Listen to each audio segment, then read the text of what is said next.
Today, we're gonna find out how much time you have to wait for your Tesla to warm up its cabin. Behind me, I have two cars. One is our legacy Model 3, which was built in 2019.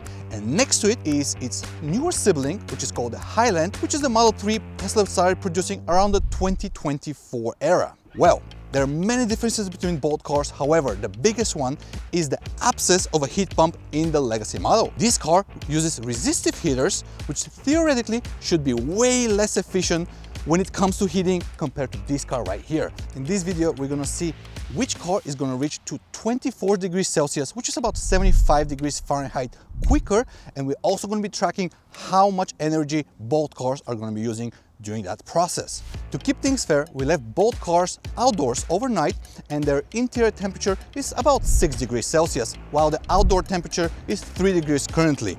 And looking at the battery management system, I can tell you that the legacy Model 3 has 55% state of charge, equivalent to 38.2 kilowatt hours, while the Highland sits at 59% state of charge with 35.9 kilowatt hours available. Let's put the heat settings at maximum level, start the timer, and also we're going to be using digital thermometers in both vehicles to see which one will reach the target temperature faster. While the test is on, I want to quickly mention that we will be running all kinds of experiments during this winter season with our cars. So if you enjoy this type of content, consider subscribing to our channel.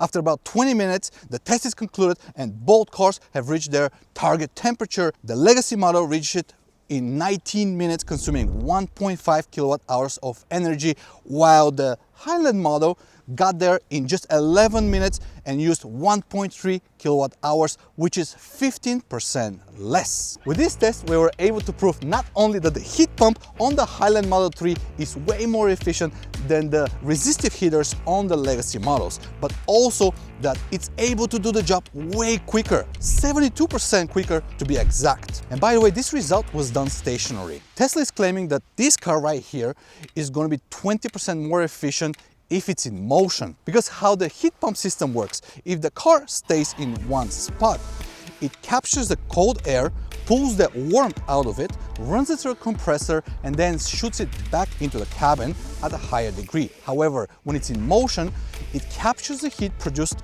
from the motors and the battery and then runs it straight into the cabin, which should be more efficient than the legacy model. And the way the legacy model works is it's using the resistive heaters, and those resistive heaters are not capturing any warmth from anywhere outside the car. It actually produces it from scratch, which makes it more inefficient. And as you saw in this video, it took it 19 minutes compared to the 11 on the Highland model. If you are a legacy Model 3 owner and it's time for you to upgrade your vehicle, do you think these results are enough for you to pull the trigger and get the Highland model? Let me know down in the comments of this video. And I'm gonna see you next week with another comparison one.